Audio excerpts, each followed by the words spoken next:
À chaque fois qu'un événement comme la route du Rhum se profile à l'horizon ou que nous ouvrons notre magazine préféré, nous tombons sur des photos, des articles, voire des publicités nous présentant les délices d'une croisière aux Antilles.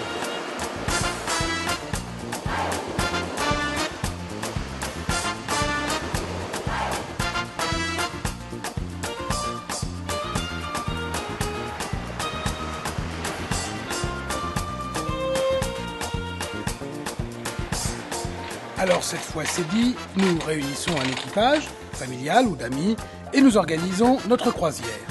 Travailleurs acharnés n'ayant que peu de vacances, nous n'avons comme solution que de prendre l'avion et louer un bateau.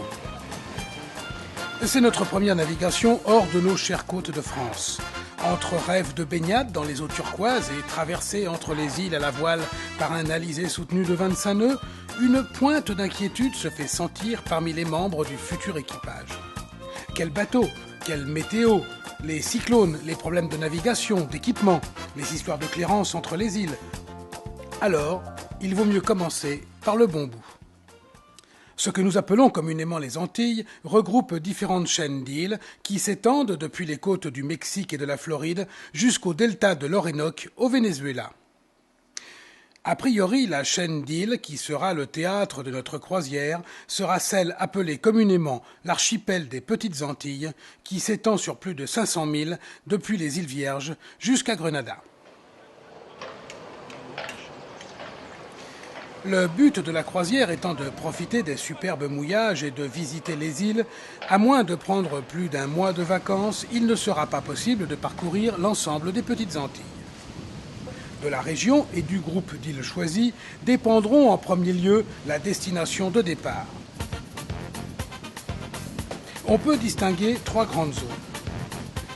Les îles au vent, accessibles au départ de la Martinique, de Sainte-Lucie ou de Grenade.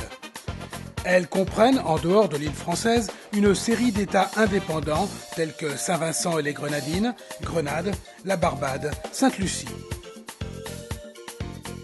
Les îles, sous le vent, accessibles depuis la Guadeloupe ou depuis Saint-Martin, comprennent l'ensemble des îles françaises autour de la Guadeloupe telles que les Saintes, Marie-Galante, la Désirade, Saint-Barthélemy et une partie de Saint-Martin, des États indépendants comme la Dominique, Antigua et Barbuda, et des îles dépendantes du Royaume-Uni, des Pays-Bas ou des États-Unis. Les îles Vierges sont pour partie anglaises et pour partie américaines. En venant d'Europe, le point de départ le plus aisé sera Tortola dans la partie britannique. Nous allons donc naviguer dans la zone des alizés, ces courants de vent dont nous entendons si souvent parler et qui sont synonymes de chaleur et régularité. Attention cependant car ces alizés, orientés majoritairement à l'est, nord-est ou sud-est suivant la période, peuvent souffler à un bon 20-25 nœuds, parfois 30 et plus, sous les grains. On est à 25 nœuds là. Les alizés sont plus réguliers entre décembre et mai et plutôt irréguliers entre juin et novembre, également saison des cyclones. Du nord au sud des Petites Antilles, les distances entre chaque île ne dépassent pas l'équivalent d'une journée de navigation. Les îles des Petites Antilles correspondent aux crêtes d'une chaîne volcanique submergée.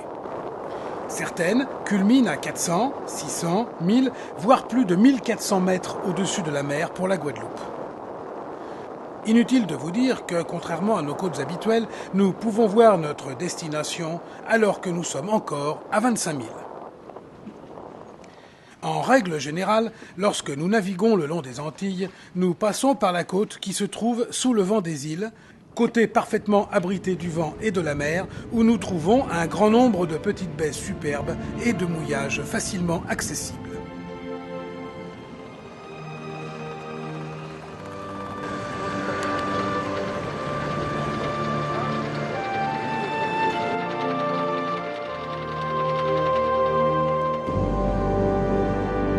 Les côtes au vent, battues par le vent et la mer venant de l'Atlantique, sont très déchiquetées avec beaucoup de bancs de roches et de cailles.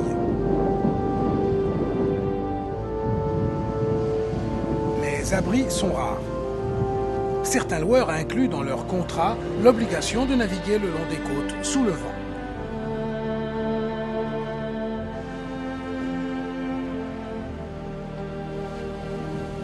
Dans les canaux, ces bras de mer qui séparent les îles, les vagues de l'océan Atlantique et les courants peuvent créer une mer agitée et dure, voire forte, alors que dès que vous longez les côtes sous le vent, vous naviguez sur un lac et le vent tombe, tourbillonne en fonction du relief de la côte et vous oblige souvent à naviguer au moteur si vous désirez tenir votre programme.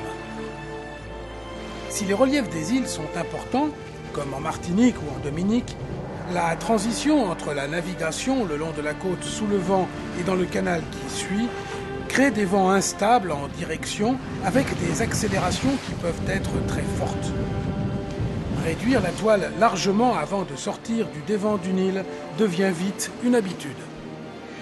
Il est très courant de voir des voiliers faire route au moteur avec un ris dans la grand-voile et un foc de route à l'avant. Attention à nos habitudes. Nous sommes en zone B, c'est-à-dire que le balisage latéral est inversé par rapport aux côtes d'Europe. Lorsque nous rentrons au port, nous devons laisser les rouges à tribord et les vertes à bâbord.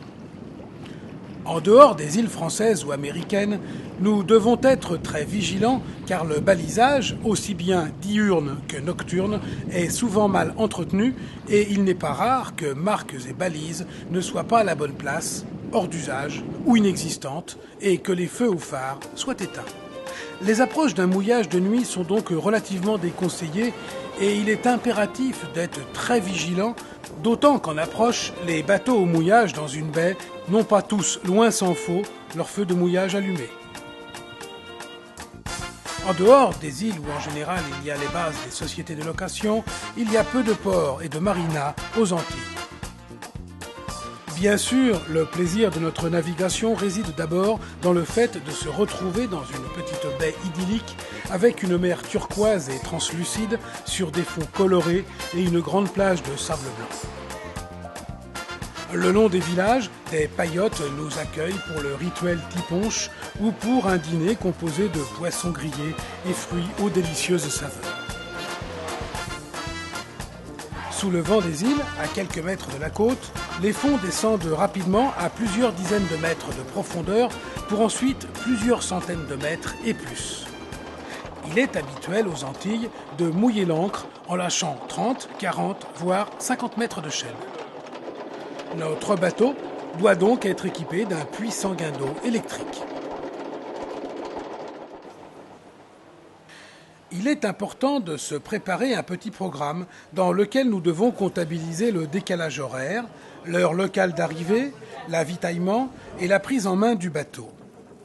Nous allons arriver généralement sur site tard dans la soirée et il n'est pas rare que les sociétés de location nous proposent la première nuit à l'hôtel. La journée du lendemain étant réservée à l'acclimatation, les briefings et formalités qui sont nombreuses.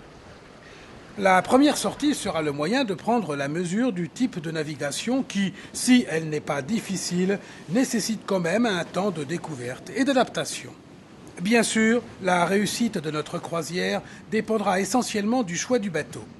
Nous avons beaucoup de possibilités avec des sociétés de location proposant un grand nombre de types de voiliers, depuis des monocoques classiques plus ou moins performants, en passant par des catamarans très studio, avec vue sur mer et aux performances très différentes suivant les modèles, jusqu'à des catas et bateaux plus rapides avec des intérieurs plus marins. Il est impératif de faire la synthèse de la durée du programme de notre croisière pour faire le choix du bateau, la durée du séjour, se divisant entre navigation, farniente et découverte des îles. En règle générale, les bateaux proposés sont bien équipés. En dehors de la qualité de l'armement, certains points comme la puissance électrique disponible, le moteur et le guindeau, la réserve en eau douce, etc. sont importants à voir de près. Pas de problème particulier en ce qui concerne les instruments de navigation. Les tables à cartes sont en règle générale équipées avec sondeur, GPS, VHF, etc. À chaque fois que nous abordons une île, nous devons obligatoirement faire notre entrée auprès des services de douane locaux. Papier du bateau, liste d'équipage, passeport ou carte d'identité suivant les États et déclaration d'arrivée font partie du dossier qui reste à portée de main pendant notre séjour. N'oubliez pas de prévoir le temps nécessaire à cette démarche qui, parfois, peut être un peu longue. Inutile de se surcharger d'affaires. Un minimum suffit. Le duvet comme les bottes sont superflus. Par contre, il est nécessaire d'avoir des vêtements de pluie et de mer les plus légers possibles. Et s'il est très déroutant pour un Breton de naviguer toute la nuit en short et t-shirt, il peut être utile de pouvoir mettre une petite laine. Chapeau, lunettes et crème de protection à l'indice maximum sont obligatoires.